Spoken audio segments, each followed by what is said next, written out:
Hello students, welcome back to commerce Shruti.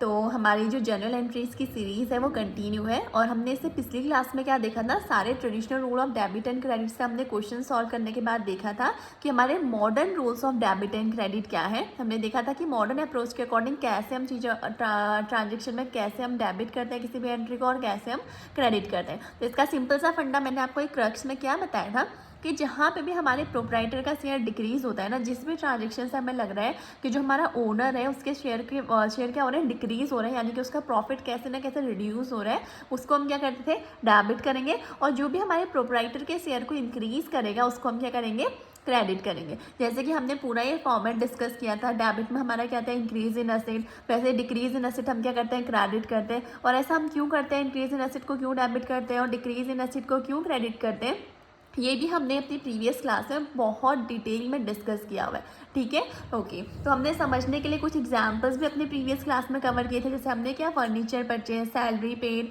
Furniture purchase from Mohan machinery sold to Ram, इसके कैसे entry पास की जाती है अकॉर्डिंग टू मॉडर्न अप्रोच, ये हमने क्या किया था, हमने प्रीवियस क्लास में क्या किया था, बहुत अच्छे से समझा था। ठीक है, तो अगर आपने नहीं देखी है वो क्लास तो आई विल सजेस्ट यू कि पहले आप वो क्लास देख के आइए, बिकॉज अगर हम सब क्वेश्चन सॉल्व करेंगे और आपने प्रीवियस क्लास नहीं देखी है तो मैं क्या करूँगी, आपको डेबिट और क्रेडिट का अगर फंडा यहाँ पे बताऊँगी भी ना तो आपको वो चीज़ें समझ नहीं आएंगी क्योंकि आपका बेस क्लियर नहीं होगा। तो पहले आप जाइए, पूरा डेबिट और क्रेडिट का जो मॉडर्न अप्रोच मैंने आपको प्रीवियस क्लास में एक्सप्लेन किया आप उसको देखिए, देन आप इस क्लास में आइएगा। Okay okay.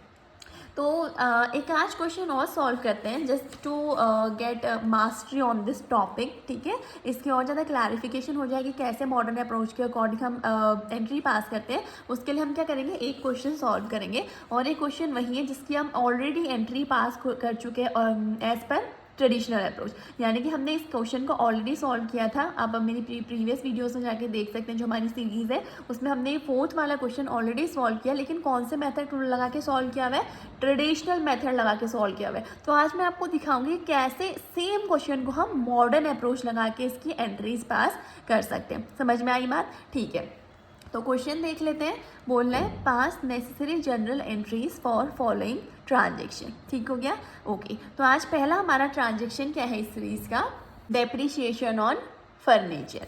ठीक हो गया, तो देखते हैं डेप्रिसिएशन ऑन फर्नीचर का अकाउंटिंग ट्रीटमेंट, मतलब एंट्री कैसे पास करेंगे। तो सबसे पहले मैंने आपको जो सिखाया आज भी मैं वही चीज़ बोलूँगी। सबसे पहले क्या करो, ट्रांजेक्शन को आइडेंटिफाई करो।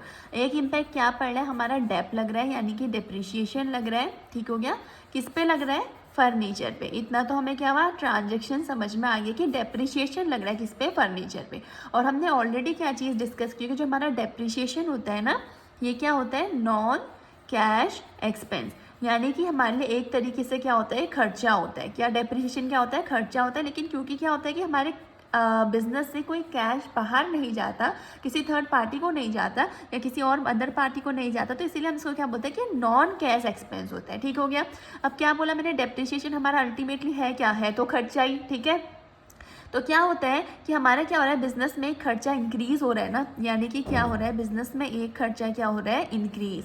मतलब क्या हो रहा है, इंक्रीज इन एक्सपेंस। हम क्या कर रहे हैं, पहले ट्रांजेक्शन को समझ रहे हैं कि कैसे मॉडर्न अप्रोच के अकॉर्डिंग एंट्री पास की जाती है। ठीक है, अभी हम डेबिट और क्रेडिट का रूल नहीं देख रहे हैं, ये हम बाद में देखेंगे। अभी हम सिर्फ क्या देख रहे हैं, ट्रांजेक्शन को आइडेंटिफाई कर रहे हैं। मैंने कहा कि डेप्रिसिएशन लग रहा है किस पे, फर्नीचर पे। तो मैंने कहा एक इम्पैक्ट डेप्रिसिएशन में पड़ रहा है, दूसरा इम्पैक्ट फर्नीचर पे पड़ेगा। ठीक हो गया।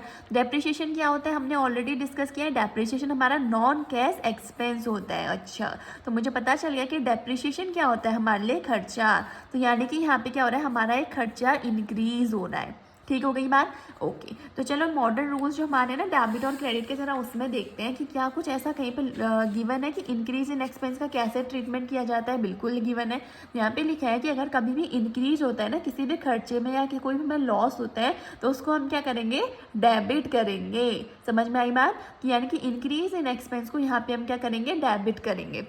तो increase in expense will be debited. अब आप कहोगे क्या इंक्रीज इन एक्सपेंस लिखेंगे, नहीं, यानी कि हमारा डेप्रिसिएशन, खर्चे का नाम क्या है, डेप्रिसिएशन।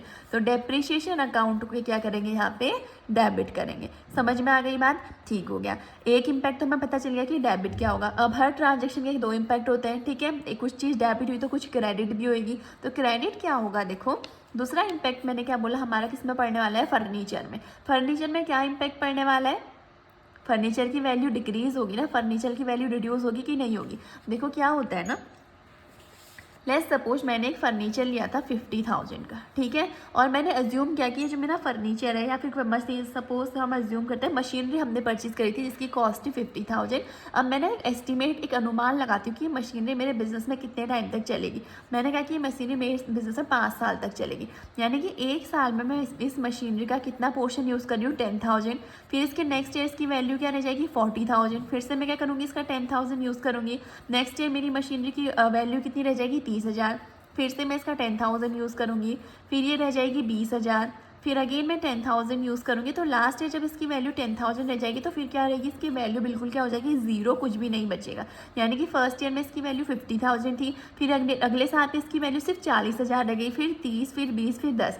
यानी कि अल्टीमेटली क्या हो रहा है, मेरी फर्नीचर की वैल्यू रिड्यूस हो रही है कि नहीं हो रही है। मेरा फर्नीचर एक तरीके से मैं कह सकती हूँ ना कि फर्नीचर की वैल्यू घट रही है कि नहीं घट रही है। यानी कि मेरा फर्नीचर क्या हो रहा है, रिड्यूस हो रहा है। क्या हो रहा है, रिड्यूस हो रहा है। मेरे जो फर्नीचर, जो कि मेरे लिए यहाँ पे क्या है, असेट है, मेरा असेट हर साल क्या हो रहा है, डिक्रीज होता जा रहा है इस डेप्रिशिएशन के लगने के चक्कर में। यानी कि हर साल ये डेप्रिशिएशन, जो ये 10,000 हम चार्ज कर रहे हैं ना, ये क्या है, डेप्रिशिएशन। कि पहले साल में इसका 10,000 डेप लगा, दूसरे साल में हमने इसका 10,000 डेप लगाया, तीसरे साल में 10,000, फोर्थ ईयर में भी 10,000, तो फिफ्थ ईयर में क्या हुआ, इसकी वैल्यू क्या आ गई, जीरो आ गई। तो अल्टीमेटली क्या हो रहा है कि डेप्रिशिएशन लगने की वजह से हमारे फर्नीचर की वैल्यू क्या हो रही है, डिक्रीज हो रही है। और फर्नीचर क्या है, हमारे लिए असेट है, तो हमारा कंडीशन क्या बन रही है, डिक्रीज इन असेट। कंडीशन क्या बनी है, डिक्रीज इन असेट। क्योंकि हम मॉडर्न अप्रोच के अकॉर्डिंग सॉल्व कर रहे हैं तो हमें ये कंडीशन फिगर आउट करनी पड़ेगी, ठीक है। तो हमारी कंडीशन साफ क्या बता रही है कि मेरी फर्नीचर की वैल्यू डे बाय डे क्या, मतलब हर साल क्या हो रही है, डिक्रीज हो रही है। तो मैंने कहा डिक्रीज इन असेट। अब कहता है कि देखो डिक्रीज इन असेट कहाँ है, यहाँ पे ये रहा। तो ये क्या बोलते हैं कि डिक्रीज अगर किसी असेट में हो रहा है तो उसको क्या करो, आप क्रेडिट कर दो।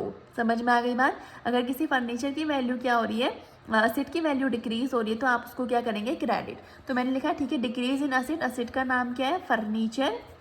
तो फर्नीचर का अकाउंट को हम क्या करेंगे, फर्नीचर के अकाउंट को क्रेडिट कर देंगे। समझ में आ गई बात। आइए देखते हैं कि हमने एंट्री ऐसी पास करी कि नहीं करी, कि depreciation account debit to furniture account credit. क्या हमने एंट्री सेम पास करी है, देखते हैं। बिल्कुल सही, हमने लिखा है depreciation account debit to furniture account. Amount लिख दी 2,000 और नरेशन पास कर दिया क्या, बीइंग डेप्रिशिएशन और फर्नीचर। क्लियर हो गई ये बात। आई होप ये एंट्री क्लियर है। ओके, चलो देखते हैं कि नेक्स्ट ट्रांजेक्शन क्या कहता है। तो हमारा आज की क्वेश्चन का सेकेंड ट्रांजेक्शन है इंटरेस्ट ऑन कैपिटल ₹1,000। ओके, तो चलो देखते हैं इंटरेस्ट ऑन कैपिटल का क्या ट्रीटमेंट होगा। ठीक है, सबसे पहले हम वही करेंगे जो हम हमेशा करते आते हैं। पहले क्या करेंगे, ट्रांजेक्शन को आइडेंटिफाई करेंगे। बोल रहे हैं क्या इंटरेस्ट मिल रहा है हमको, किस पे, कैपिटल पे। ठीक है, अब हमने एक चीज़ बहुत बार पढ़ ली है कि क्या होता है कि जो कैपिटल होती है ये क्या होती है हमारे लिए, इंटरनल लाइबिलिटी। ठीक है, हमने बहुत बार डिस्कस कर दिया, अब तो डिस्कस करने की भी ज़रूरत नहीं है, अब तो बाय हार्ट या आपके मुंह पे होनी चाहिए चीज़ की इंटरनल लाइबिलिटी होती है हमारी क्या, कैपिटल। एक तरीके से कैपिटल क्या होती है, ओनर का कंट्रीब्यूशन। जो ओनर ने क्या किया है, अमाउंट कंट्रीब्यूट करी है बिजनेस में, उसी को तो हम क्या बोलते हैं, बिजनेस उसे रिकॉर्ड करते हैं अपने बुक्स ऑफ अकाउंट्स में in the name of capital. तो यानी कि ये कैपिटल हमारे लिए क्या है, ओनर का कंट्रीब्यूशन, जो कि हमारे लिए क्या होती है, इंटरनल लाइबिलिटी। ठीक हो गया। अब हमने क्या पढ़ा था ना, जैसे ओनर ने क्या किया है, कंट्रीब्यूट किया है कुछ पैसा बिजनेस में, तो इसके बदले बिजनेस इसको क्या पे करता है, इंटरेस्ट पे करता है। समझ में आई बात। यानी कि ओनर ने जो पैसा लगाया बिजनेस में, बिजनेस उसे बोलता है कि वो कैपिटल होती है, उसके लिए इंटरनल लाइबिलिटी होती है, और बिजनेस क्या करता है, उस पैसे के बदले, उस कैपिटल के बदले ओनर को इंटरेस्ट पे करता है। ठीक है, सिमिलरली अगर वो ये ओनर क्या करता, बिजनेस नहीं खोलता, तो हो सकता है ये पैसा बैंक में रखता बैंक में रखता, तो बैंक क्या करता है, उसको इंटरेस्ट प्रोवाइड करता है ना। तो सिमिलरली उसने बिजनेस ओपन कर लिया, तो बिजनेस में उसने जो पैसा लगाया उसके बदले उसको क्या मिल रहा है, इंटरेस्ट मिल रहा है। ठीक हो गया। तो ओनर के लिए तो ये क्या है, एक तरीके से उसकी इनकम है। लेकिन हमने क्या पढ़ा था कि बिजनेस और ओनर दोनों सेपरेट एंटिटी होते हैं। मतलब बिजनेस में जो भी क्या बोलते हैं उसको, ट्रांजेक्शन रिकॉर्ड किए जाते हैं ना, वो बिजनेस के पॉइंट ऑफ व्यू से, बिजनेस के पर्सपेक्टिव से हम रिकॉर्ड करते हैं, ओनर के पर्सपेक्टिव से रिकॉर्ड नहीं करते, क्योंकि हम क्या एज्यूम करते हैं कि बिजनेस और ओनर दोनों सेपरेट है। ठीक है, बिजनेस की अपनी अलग आइडेंटिटी है और हमारे ओनर की अपनी एक अलग आइडेंटिटी है। ठीक हो गया। तो इसी के चलते क्या होता है ना, जो ये बिजनेस क्या करता है, जो ओनर के पैसे पे इसको इंटरेस्ट पे करता है ना, तो बिजनेस के लिए क्या माना जाता है, खर्चा। अगर बैंक पे पैसा जमा कर रहे हो, बैंक वाले आपको इंटरेस्ट पे कर रहे हैं उसके बदले, तो बैंक के लिए वो खर्चा है कि नहीं? क्योंकि बैंक को आपके दिए हुए पैसों के बदले आपको कुछ एक अमाउंट पे करनी पड़ी है ना, जिसको इंटरेस्ट बोलते हैं। तो आपके लिए क्या हो, आपके लिए फ़ायदा है, लेकिन बैंक के लिए खर्चा है। सिमिलरली जो ओनर के पैसे पे बिजनेस क्या कर रहा है, इंटरेस्ट पे कर रहा है, तो बिजनेस के लिए वो क्या होता है, खर्चा। बिजनेस में क्या ट्रीट करता है कि हमारे लिए एक्सपेंस है। तो इंटरेस्ट ऑन कैपिटल बिजनेस के लिए क्या होता है, एक्सपेंस होता है। और यहाँ पे क्या हो रहा है, क्योंकि कैपिटल पे बिजनेस इंटरेस्ट पे कर रहा है, तो हमारे एक्सपेंसेस में इंक्रीज हो रहा है, यानी कि ये कंडीशन भी क्या बनी, इंक्रीज इन एक्सपेंसेस। क्या कंडीशन बनी, इंक्रीज इन एक्सपेंसेस। इस बार एक्सपेंस का नाम क्या है, इंटरेस्ट ऑन कैपिटल। जैसे लास्ट ट्रांजेक्शन में हमारा क्या हो रहा था, इंक्रीज इन एक्सपेंसेस हो रहा था, उस समय हमारे खर्चे का नाम क्या था, डेप्रिसिएशन। तो हमने डेप्रिसिएशन अकाउंट को डेबिट किया था। तो सिमिलरली यहाँ पे भी हमारा इंक्रीज इन एक्सपेंसेस है, तो जैसे कि यहाँ पे भी क्लियर है, या फिर हम रूल में भी देख लेते हैं कि इंक्रीज इन एक्सपेंसेस को हम क्या करते हैं, डेबिट करते हैं। तो लेकिन डेबिट क्या करेंगे, यहाँ पे खर्चे का नाम अभी हमारा क्या है, इंटरेस्ट ऑन कैपिटल, यानी कि हम अपने इंटरेस्ट ऑन कैपिटल अकाउंट को तो क्या कर लेंगे, डेबिट कर लेंगे। समझ में आ गई चीज़? डेबिट क्या होगा इस एंट्री में, इंटरेस्ट ऑन कैपिटल। ठीक हो गया, ओके। अब हमारा दूसरा इम्पैक्ट क्या पड़ेगा, जब इंटरेस्ट ऑन कैपिटल जैसे बिजनेस के लिए खर्चा है, ये अल्टीमेटली इंटरेस्ट मिल किसको रहा है, ओनर को। यानी कि हमारी क्या हो रही है, ओनर की कैपिटल इंक्रीज हो रही है कि नहीं हो रही है? एक बात बताओ, ओनर को यहाँ पे कौन रिप्रेजेंट करता है इस बिजनेस में, कैपिटल अकाउंट रिप्रेजेंट करता है ना। तो क्या हो रहा है, बिजनेस में से खर्चा हो रहा है किस नाम से, इंटरेस्ट ऑन कैपिटल। तो ये खर्चा अल्टीमेटली मिल किसको रहा है, ओनर को ना। ओनर को मिल रहा है, तो यानी कि हम किस में ऐड कर देंगे, जो ओनर को, जो अकाउंट यहाँ पे ओनर को रिप्रेजेंट कर रहा है, यानी कि कैपिटल अकाउंट। यानी कि कैपिटल अकाउंट हमारा क्या हो रहा है, बढ़ रहा है। क्यों बढ़ रहा है, क्योंकि यहाँ पे ओनर की कैपिटल, ओनर को जो पैसा मिल रहा है इंटरेस्ट, वो यहाँ पे क्या होगा, एक तरीके से ऐड करेंगे। ऐड क्यों करेंगे, क्योंकि ओनर का पैसा है तो उसी की कैपिटल में ऐड होगा कि नहीं होगा? ठीक है, तो क्या हुआ, एक इम्पैक्ट क्या पड़ा हमारा, एक तो ये हुआ कि इंटरेस्ट ऑन कैपिटल हमारा जो खर्चा था वो इंक्रीज हुआ, तो हमने उसको डेबिट कर दिया। दूसरा, हमारी कैपिटल इंक्रीज हो रही है।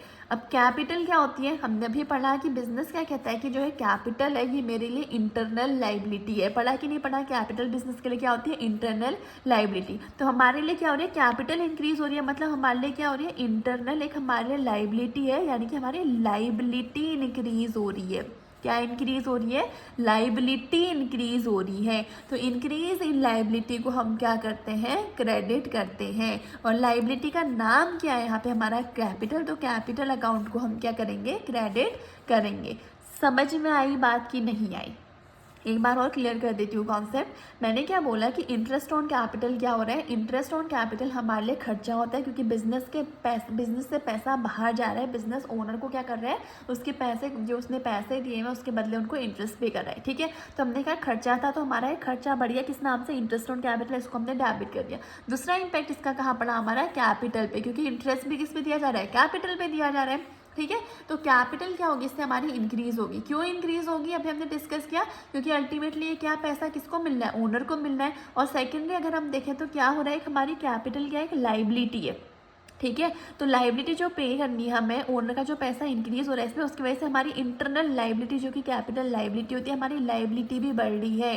पहले मानो मुझे सिर्फ उसको 20,000 कैपिटल ओनर ने कॉन्ट्रीब्यूट करी थी, अब मैं उसको 200 रुपीज़ इंटरेस्ट का भी पे कर रही हूँ, तो टोटल मुझे उसको कितनी कैपिटल देनी पड़ेगी, 20,200। यानी कि मेरी कैपिटल इंक्रीज हो रही है ना, लाइबिलिटी इंक्रीज हुई कि नहीं हुई, इंटरेस्ट पे करने की वजह से इंक्रीज हुई। तो इंक्रीज होने का मतलब क्या है, इंक्रीज इन लाइबिलिटी को हम यहाँ पे क्या करते हैं, एज पर मॉडर्न रूल हम करते हैं इसको यहाँ पे क्रेडिट। समझ में आई बात की नहीं आई? ठीक हो गया, तो देख लेते हैं इसकी एंट्री क्या पास हुई थी। Interest on capital account debit to capital account, हमने अमाउंट रिकॉर्ड कर दी 1000 एंड 1000, एंड नरेशन पास कर दिया बी इंटरेस्ट ऑन कैपिटल।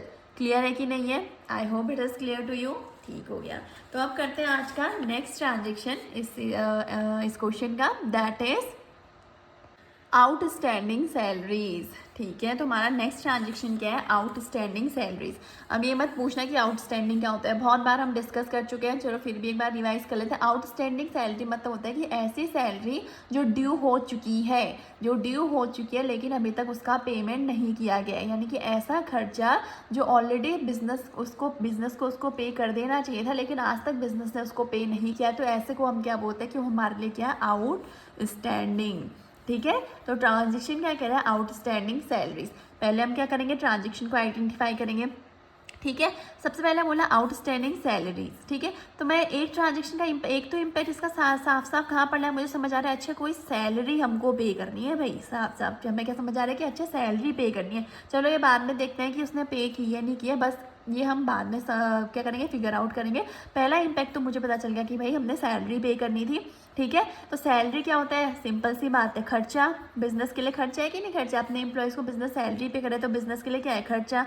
यानी कि मेरा क्या हो रहा है, एक खर्चा और बढ़ रहा है, इंक्रीज इन एक्सपेंसेस। सेम चीज़ है, सेम रूल लगेगा, इंक्रीज इन एक्सपेंस, लेकिन यहाँ पे अब हमारे खर्चे का नाम क्या है, डेप्रिसिएशन ना होकर हमारे यहाँ पे क्या है, जैसे यहाँ पे डेप्रिसिएशन नाम था ना, यहाँ पे हमारे खर्चे का नाम क्या है, सैलरी है। तो हम क्या करेंगे, सैलरी के अकाउंट को डेबिट कर देंगे, ठीक हो गया। इसके तो हमने बहुत एग्जाम्पल कर लिया, इंक्रीज इन एक्सपेंस के, डेप्रिसिएशन भी सेम चीज़ था, इंटरेस्ट ऑन कैपिटल भी सेम था, और अभी हमारा सैलरी भी सेम है। तब तो ये रट जाना चाहिए कि इंक्रीज जब भी होती है हमारे किसी खर्चे में, इंक्रीज इन एक्सपेंसेस जब भी होता है तो उसको हम क्या करते हैं, डेबिट करते हैं। लेकिन डेबिट क्या करते हैं, उस खर्चे के नाम को, ठीक है। जैसे यहाँ पे डेप्रिसिएशन डेबिट किया, यहाँ पे इंटरेस्ट ऑन कैपिटल डेबिट किया, यहाँ पे क्या डेबिट करेंगे, सैलरी अकाउंट को डेबिट करेंगे, ठीक हो गया। अब देखो सैलरी पे करनी थी, एक खर्चा इंक्रीज हुआ, लेकिन क्या हुआ, आउटस्टैंडिंग। आउटस्टैंडिंग का मतलब क्या है कि खर्चा तो हो चुका था लेकिन हमने उस खर्चे को अभी तक पे ही नहीं किया। यानी कि सैलरी ड्यू हो चुकी थी, मुझे अब सारे एम्प्लॉयज़ को सैलरी पे करनी थी, बट मैंने अभी तक किसी भी एम्प्लॉय को सैलरी पे ही नहीं करी। तो इससे क्या होगा ना, फ्यूचर में मेरी एक लाइबिलिटी बढ़ जाएगी ना, मतलब मेरे ऊपर एक बर्डन बढ़ गया कि नहीं बढ़ गया, मतलब आज का खर्चा मैंने आज पे नहीं किया, मैंने फ्यूचर के लिए उसको टाल दिया, तो अल्टीमेटली क्या हुआ, मेरे ऊपर एक लाइबिलिटी बढ़ गई, ठीक है। लाइबिलिटी इंक्रीज हो गई, यानी कि क्या हो रहा है, इंक्रीज इन लाइबिलिटी, मेरी लाइबिलिटी इंक्रीज हो रही है। लेकिन लाइबिलिटी जो इंक्रीज हो रही है ना इस बार, उसका नाम क्या है, आउटस्टैंडिंग सैलरीज। ये चीज़ ध्यान रखना, पहले हम क्या करते हैं, ट्रांजेक्शन को आइडेंटिफाई करते हैं, फिर देखते हैं उसका नेचर क्या है, फिर उस नेचर का मतलब जैसे खर्चे है ना तो खर्चे का नाम लिखेंगे, लाइबिलिटी है ना तो लाइबिलिटी एक्चुअली अकर क्यों है, उसका सोर्स क्या है, उसका नाम हम यहाँ पे मेंशन करेंगे, ठीक है। कैसे, देखो देखो यहाँ पे भी सेम हमारा क्या था, इंक्रीज इन लाइबिलिटी था, हमारी लाइबिलिटी इंक्रीज हो रही थी, लेकिन लाइबिलिटी का सोर्स क्या था इस बार, हम यहाँ पे हमारा यहाँ पे कैपिटल की वजह से क्या हो रहा था, हमारी लाइबिलिटी इंक्रीज हो रही थी। वैसे यहाँ पे क्या हो रहा है, हमारा लाइबिलिटी तो बढ़ रही है, हमारे ऊपर एक बर्डन बढ़ रहा है, फ्यूचर के लिए एक लाइबिलिटी इंक्रीज हो रही है, लेकिन इस लाइबिलिटी का नाम यहाँ पे हमारा क्या, आउटस्टैंडिंग सैलरीज। यानी कि हम क्या करेंगे, इंक्रीज इन लाइबिलिटी को हम क्या करते हैं, पहले देखते हैं, इंक्रीज इन लाइबिलिटी को हम क्रेडिट करते हैं, तो हम क्रेडिट यहाँ पे किसे करेंगे, अपने इस आउटस्टैंडिंग सैलरी अकाउंट को क्या करेंगे, क्रेडिट करेंगे। समझ में आई बात, यानी कि आउटस्टैंडिंग सैलरी में सबसे पहले हमने ट्रांजेक्शन को समझा, हमने कहा अच्छा ठीक है हमने सैलरी पे करी थी, तो पहले हमने देखा कि जो सैलरी पे करते हैं वो मान लिया क्या होता है, खर्चा होता है, यानी कि एक खर्चा बढ़ रहा है। तो हम बहुत बार पढ़ चुके हैं कि इंक्रीज इन एक्सपेंसेस को हम क्या करते हैं, डेबिट करते हैं, तो मैंने एक्सपेंसेस का नाम लिखा सैलरी, और हमने सैलरीज को यहाँ पे क्या कर दिया, डेबिट कर दिया, ठीक हो गई बात, ओके।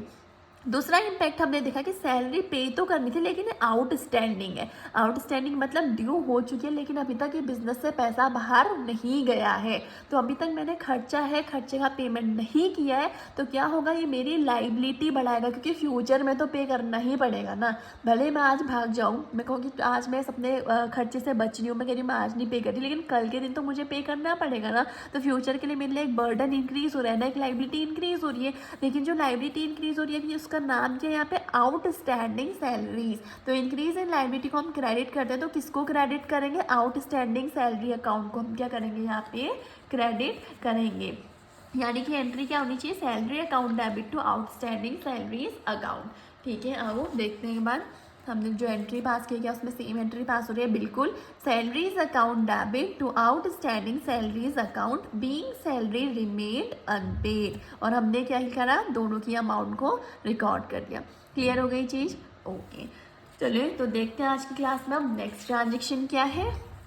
आज हमारा नेक्स्ट ट्रांजेक्शन है प्रीपेड इंश्योरेंस ₹1500। आई होप वैसे ये समझ आ गया होगा, क्योंकि आउटस्टैंडिंग एक बार हमने डिस्कस किया तो प्रीपेड बहुत इजीली समझ आ जाएगा, ठीक है। तो देखते हैं प्रीपेड एक्सपेंसेस का, प्रीपेड इंश्योरेंस को हम कैसे इसकी एंट्री पास करेंगे एज पर मॉडर्न अप्रोच। ओके तो इसको ना कैसे समझते हैं, देखो पहले ट्रांजेक्शन को क्या करते हैं, आइडेंटिफाई करते हैं। जैसे मैंने इसके प्रीवियस ट्रांजेक्शन में आपको क्या बताया कि हमारा एक खर्चा ड्यू हो चुका था लेकिन हमने उसका अभी तक पेमेंट नहीं करा, तो उसने क्या किया, अल्टीमेटली हमारा एक बर्डन को इंक्रीज़ किया ना फ्यूचर के लिए, जिसको हमने क्या बोला कि हमारी लाइबिलिटी इंक्रीज़ हो गई।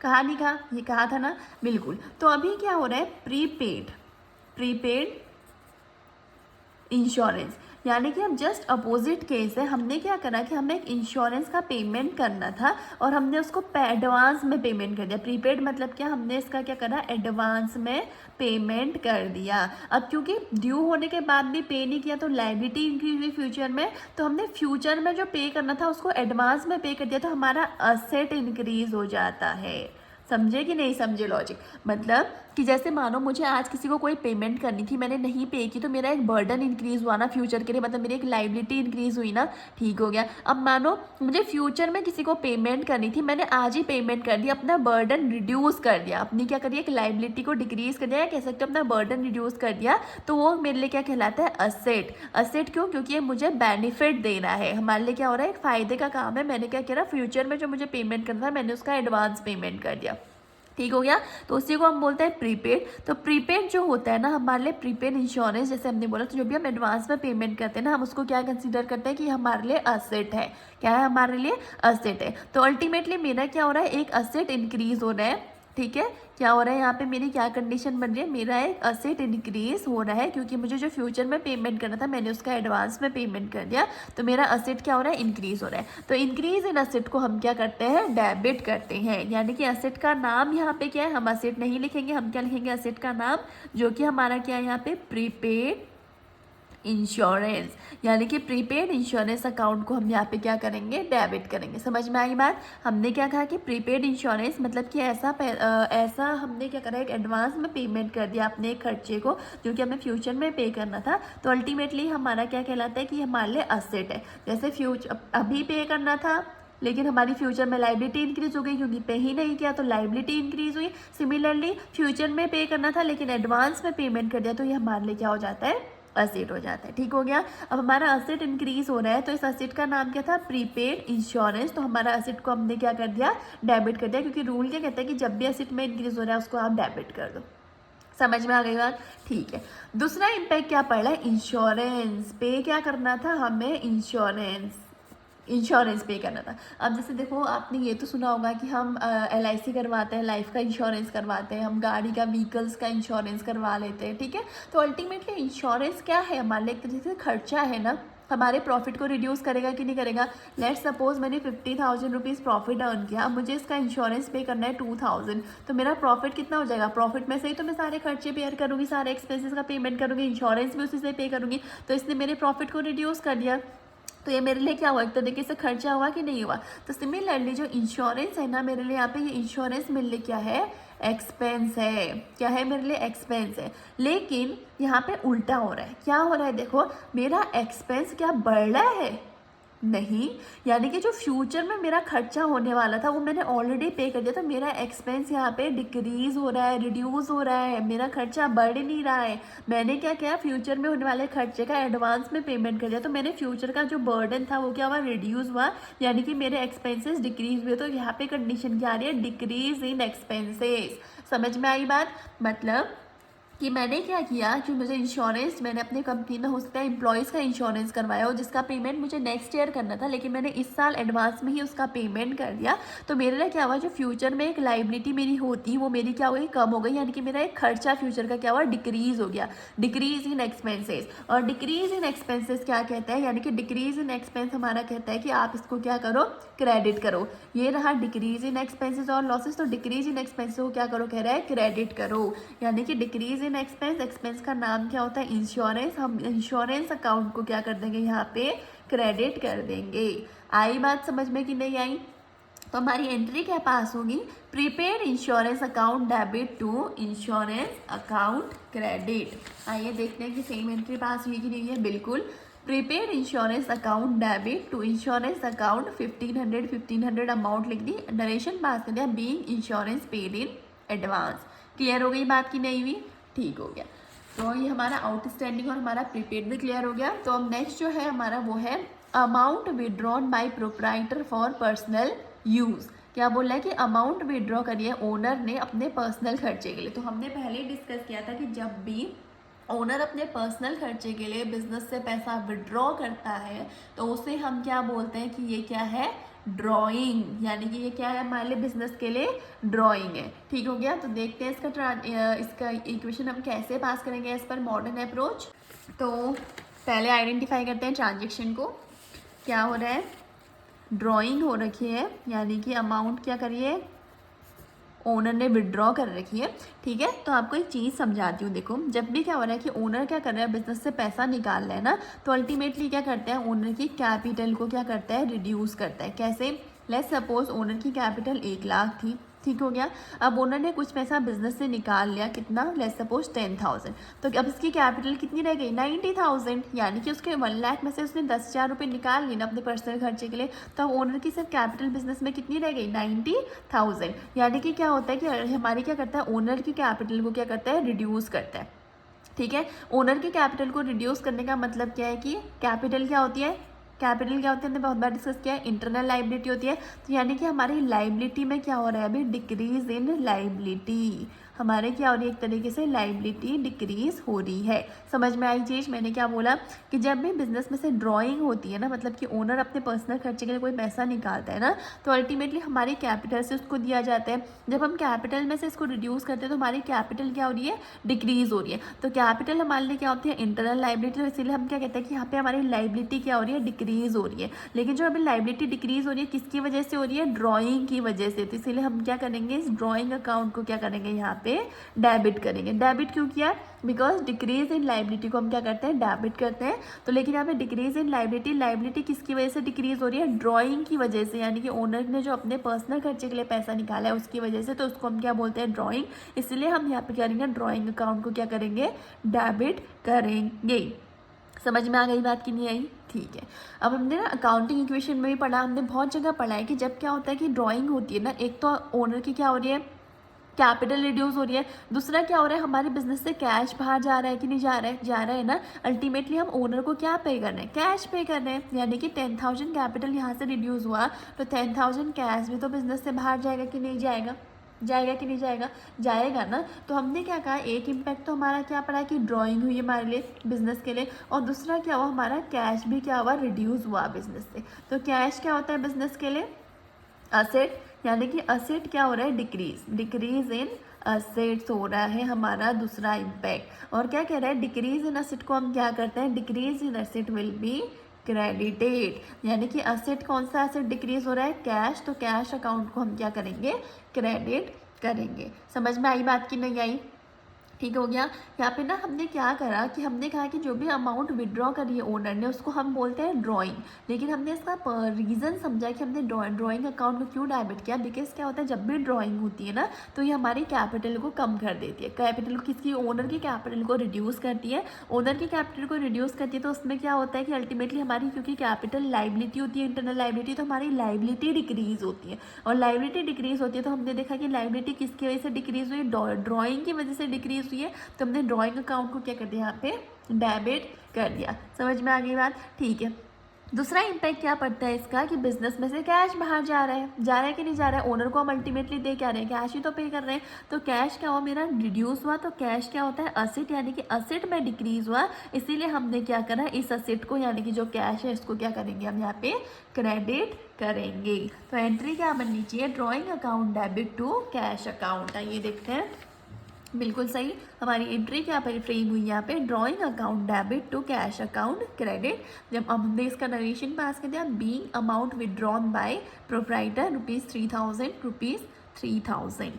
समझ में आई बात कि नहीं आई, ठीक है। तो आज इस क्वेश्चन के लास्ट हमारे ट्रांजेक्शन्स का सॉल्व करते हैं। वो क्या है, goods taken by proprietor for personal use ₹2,500। Same है, पहले हमने क्या बोला, अमाउंट विड्रॉ करी थी, और किसने, प्रोप्राइटर ने अपने पर्सनल यूज़ के लिए। अभी क्या करा, अमाउंट में विड्रॉ करके प्रोप्राइटर ने क्या क्या विड्रॉ किया हुआ है, गुड्स। यानी कि अभी क्या हो रहा है, बिजनेस से कैश बाहर नहीं जा रहा है।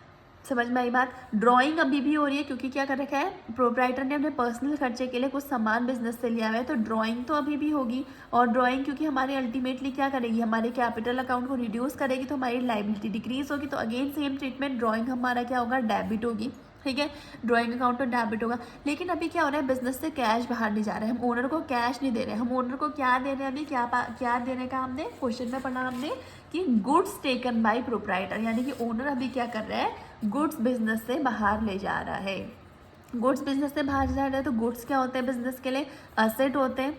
होते हैं कि नहीं होते हैं। और डिक्रीज इन असेट है, यानी कि डिक्रीज इन असेट है। डिक्रीज इन असेट को हम क्या करते हैं काम में, डिक्रीज इन असेट को हम क्रेडिट करते हैं। तो इस बार हमारे असेट का नाम क्या है, गुड्स। और हमने बहुत पहले डिस्कस किया था कि हम बिजनेस में गुड्स नहीं बल्कि क्या लिखेंगे, इसको परचेज करेंगे।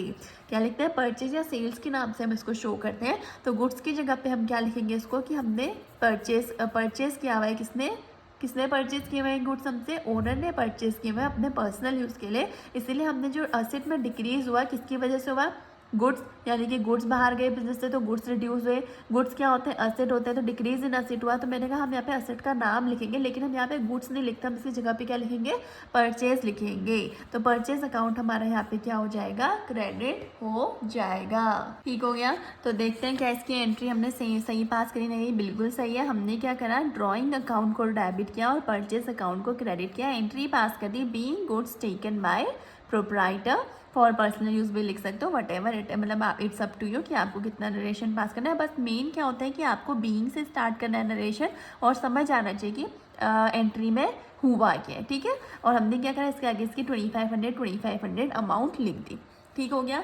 तो हमने आज क्या किया, हमने एक क्वेश्चन लिया, हमने एक और क्वेश्चन सॉल्व किया एज पर modern approach of debit and credit के अकॉर्डिंग सॉल्व किया। ये सेम क्वेश्चन हमने लास्ट टाइम ट्रेडिशनल अप्रोच लगा के सॉल्व किया हुआ था, लेकिन आज मैंने आपको दिखाया कि सेम क्वेश्चन को कैसे हम मॉडर्न अप्रोच के थ्रू भी क्या कर सकते हैं, सॉल्व कर सकते हैं। So now it completely depends on you, ये प्रॉपर तरीके से आप पर डिपेंड करता है कि आपको कौन सा मेथड सूटेबल लगा, कौन सा मेथड आपको बेटर लगा, कौन सा मेथड आपको इजी टू अंडरस्टैंड है। कुछ स्टूडेंट्स ऐसे होते हैं जिन्हें ट्रेडिशनल मेथड ज़्यादा बेटर लगता है, और कुछ स्टूडेंट्स ऐसे होते हैं जिन्हें मॉडर्न मेथड ज़्यादा बेटर लगता है। तो कोई दिक्कत नहीं है, आप कोई भी मेथड यूज़ कर सकते हैं। आप कुछ ट्रांजेक्शन में ट्रेडिशनल भी लगा सकते हैं, इनफैक्ट किसी में मॉडर्न भी लगा सकते हैं। तो it completely depends you, but the main thing is कि आपको अप्रोच को क्या करना चाहिए, मतलब ट्रांजेक्शन को आइडेंटिफाई करके फिगर आउट करना आना चाहिए कि असेट में इंक्रीज हो रहा है या एक्सपेंस में इंक्रीज हो रहा है, या असेट में डिक्रीज हो रहा है, या किस में डिक्रीज हो रहा है, किस में इंक्रीज हो रहा है। Only then you will be able to figure out कि आपको उस ट्रांजेक्शन को पर्टिकुलर किसको डेबिट करना है और किसको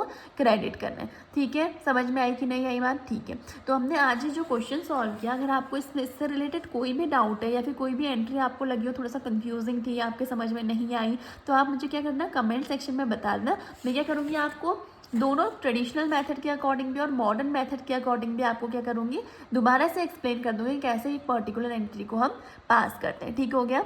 तो आज की क्लास को यहीं पे एंड करते हैं। अगर आपको चीज़ें समझ आ रही हैं, आपको लग रहा है कि वे ऑफ टीचिंग अच्छा है और आपको चीज़ें क्लियर हो रही हैं, तो प्लीज़ वीडियो को लाइक करना, कमेंट सेक्शन में कमेंट करके बताना, एंड चैनल को सब्सक्राइब करना, और प्लीज़ अपने दोस्तों के साथ भी क्या करना, शेयर करना। Okay, thank you so much.